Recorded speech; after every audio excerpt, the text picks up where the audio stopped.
Welcome back to today's video. Today is Wednesday, October 15th, 2025, and today we are hearing from the United States Supreme Court as the New York Times and many other media groups and organizations report on what they are hearing from the justices in the United States Supreme Court surrounding a Supreme Court case on a decision in the state of Louisiana that required a second additional majority black district to be drawn to respect the Voting Rights Act that was passed in 1964.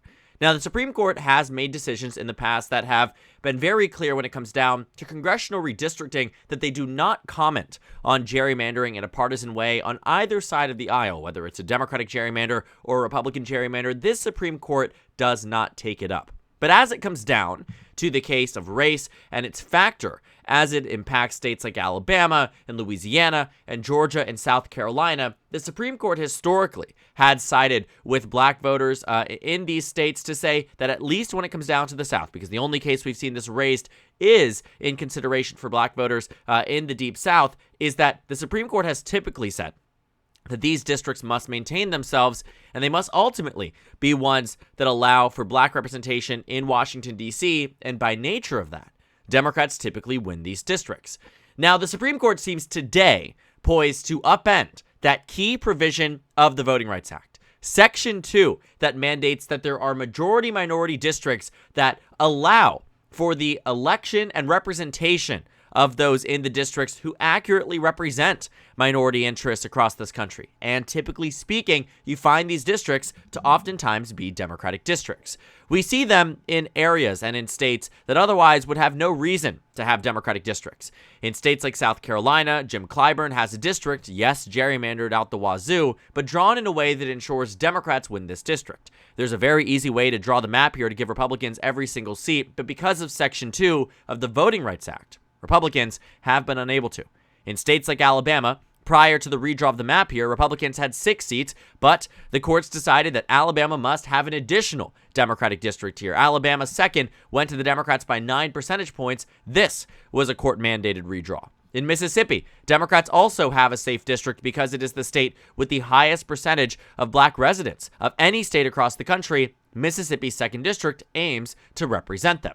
And as much as Republicans have, again, gerrymandered every single one of these states, they still allow for at least 1 seat to go to the Democratic Party.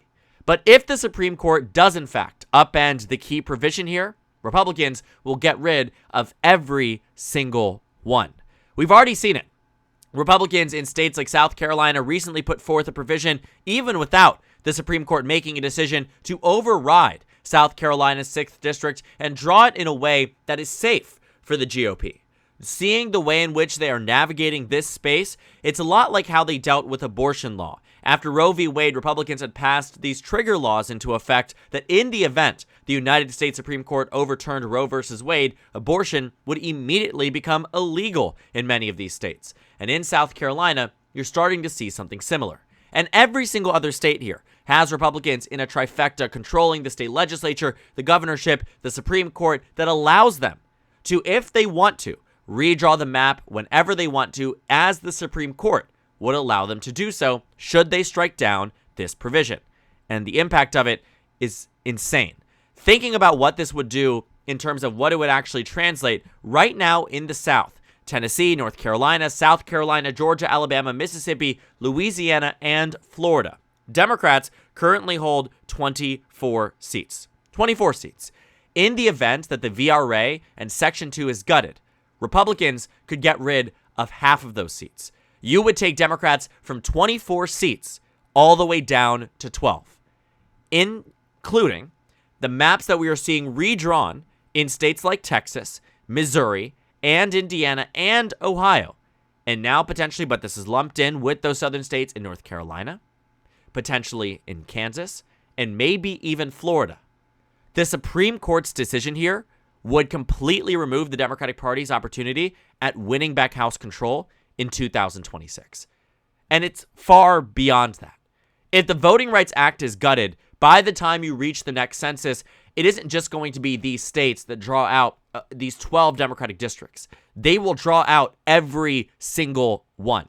It will be done so in a way that ensures that there will not be a Democratic representative from the majority of these states. South Carolina would have 0. Tennessee would have 0. Alabama would have 0. Mississippi would have 0. Louisiana would have 0. And Georgia would be damn near as a state with 2 Democratic senators. This is not a partisan issue.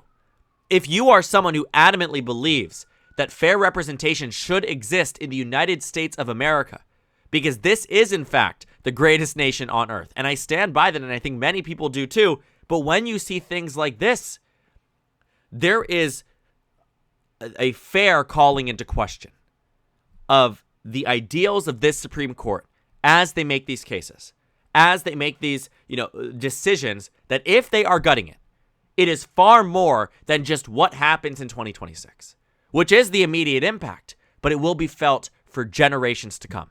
Because seriously speaking, this could be the beginning of the Republican Party's time and age in politics, leading into that, similar to how the Democrats had House control for 40 consecutive years. Even in the election of 1984, when Ronald Reagan won every single state save Minnesota, every single state, Democrats won over 250 seats in the House of Representatives. Thinking about what that was, it wasn't luck on the Democratic side. It was a systematic control of Congress that, sure, eventually was lost. And then Republicans did the same thing too. But the VRA had never been a touched component by the Supreme Court. Republican or Democratic controlled, they have never said that the Voting Rights Act that ensured fairness and equality to some degree at least in many of these states, our congressional representation had never been encroached upon before by any administration, any Republican, not even Donald Trump's first administration. But hear me when I say this. If the Supreme Court is, in fact, set to overturn Section 2 of the VRA, the Democratic Party's chances at winning House control plummet tremendously. There have been very few times, and I've been adamant since Donald Trump was elected, that Democrats will win back House control.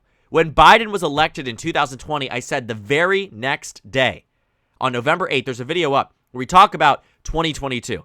And it seems early to talk about that at the end of 2020, but what I was clear about was that Republicans will win House control and there was no way getting around it. Even as the Dobbs decision came down, I was maintaining constantly Republicans would win House control. And they did. And I maintain it today, but this is the one thing that no amount of redrawing a few states can do. This would be redrawing a quarter of the country. This would be capturing in massive portions of the Democratic Party's voting electorate and giving them absolutely zero representation.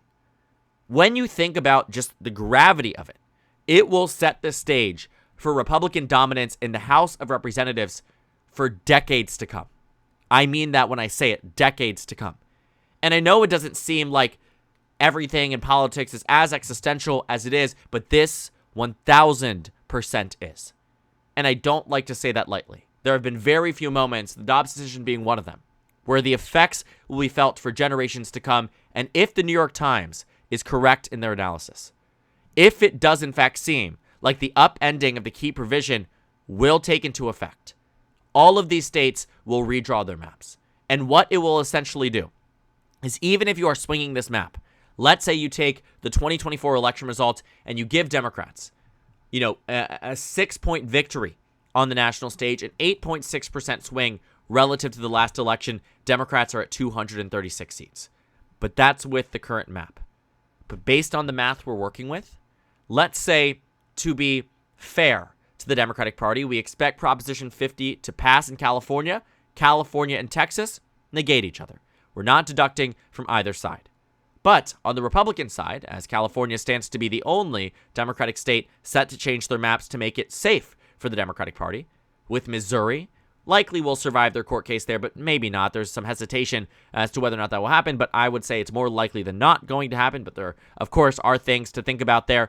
Indiana, that will be another state. North Carolina, right? And let's remove North Carolina because we're capturing that bunch. So Indiana, Missouri, 2 for the Republican Party brings Democrats down to 234.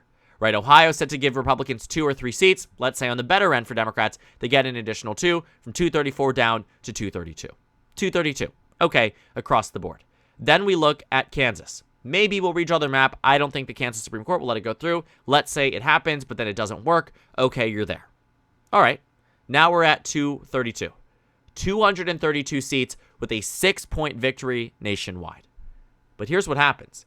If the VRA is, squashed as a means for determining congressional representation, Republicans gain 12 seats. Democrats go all the way down to 220. And that's not even considering that Republicans could redraw additional seats. In Florida, we could see it happen even beyond what the VRA is deciding to do here, right? This is an estimation. If you remove the minority interested districts, but Republicans have made it clear that they'd be willing to go to any end because the Florida Supreme Court would uphold it. The United States Supreme Court would uphold it. They clearly might do it too with the VRA, and so it would remove any additional seats here. Removing these seats makes it near impossible for Democrats to even have that advantage. And think about it this way too, right? 220 seats, assuming Democrats have the same slate of candidates and the same overperformances that they actually saw in some of these districts relative to Kamala Harris. Alaska certainly wouldn't be there. Mary Peltola is not going to run for House again. No Democrat is going to win that House election, even if Democrats are winning nationwide by 6 points. That race in particular is going to go to the GOP. And then you're down to 219. And that's when it gets particularly difficult. Because if Republicans just decide that they are going to take it upon themselves to draw out additional districts across the country, maybe more in Texas again, maybe Florida, dozen more than the VRA, the House, even with Democrats winning nationally by 6, would be a lost cause. Because the VRA matters that much. And for generations to come, too, get this, the way in which it will decrease turnout and decrease engagement from all sides of the aisle, but particularly Democrats in these seats, will have a tremendous impact on the way these seats and way these state legislative districts vote, the states vote. It will be felt for generations to come because Republicans will go to no end to save Donald Trump and the Republicans in the 2026 midterms. And it seems as if the United States Supreme Court is there along with him. This is insanity. I mean it plainly. I think that there are very few things that I like to give you just the clear cut, my opinion on. But I do believe it that this would be one of the most egregious and provocative, intentional, whatever it is, assaults on minority representation in this nation and an axing of a key provision that has been necessary for decades on end at ensuring fair and equitable representation in Washington, D.C. Because it is the Voting Rights Act that exists today to prevent what the Republicans are trying to do now. Because the number of black representatives in these states will dwindle tremendously. Almost every single one of these seats that is a minority-interested district is held by a black representative. Almost every single one. And the moment that the district is drawn in such a way, the number is already small on the national stage. But in these states in particular, it will be close to none. And when you think about just a numbers game and a numbers perspective, the 2026 midterms will be the first election to feel this impact. But it will be 2028 and 2030 and 2032 and for decades on and until a new Supreme Court, but given who's in office today, how young they are, these are lifetime appointments, you are not going to see a new Supreme Court in favor of a liberal majority, ideologically aligned with the Democratic Party for decades, and maybe even for the rest of our lifetimes. And so when these things come into question, the VRA is a key component of the American political system. The moment that it is gone, Republicans will redraw all of their maps, and the chances at which they win the House of Representatives goes up tremendously. And it could potentially even negate Democrats winning on the national stage by roughly 6 points. Because in the event the Democrats win by less, the House majority goes to the GOP, even if Democrats are swinging nationally by 7 points across the national average. Even then, the Republicans would pull ahead. That's how important this provision is, which might explain why the Supreme Court is willing to side with the Trump administration and Republicans across the board, because it is one political party that will unequivocally benefit from this tremendously. And it's the same political party that appointed and confirmed these justices into office in the past decade alone, Potentially, with more to come, the Supreme Court is set to upend Section 2 of the VRA, and if it is done, we will feel that effect for our lifetimes, not only in terms of elections, but in every other way. So thank you guys so much for watching this video. Make sure to comment down suggestions below. Subscribe on the left if you haven't already, and check out the Instagram and Twitter. At the top left of the screen, there's also a Discord server for you to go ahead and join. On the screen, there's a video for you to watch, and then a playlist for my 2026 House election analysis videos. Again, thank you guys so much for watching, and I will see you all later today.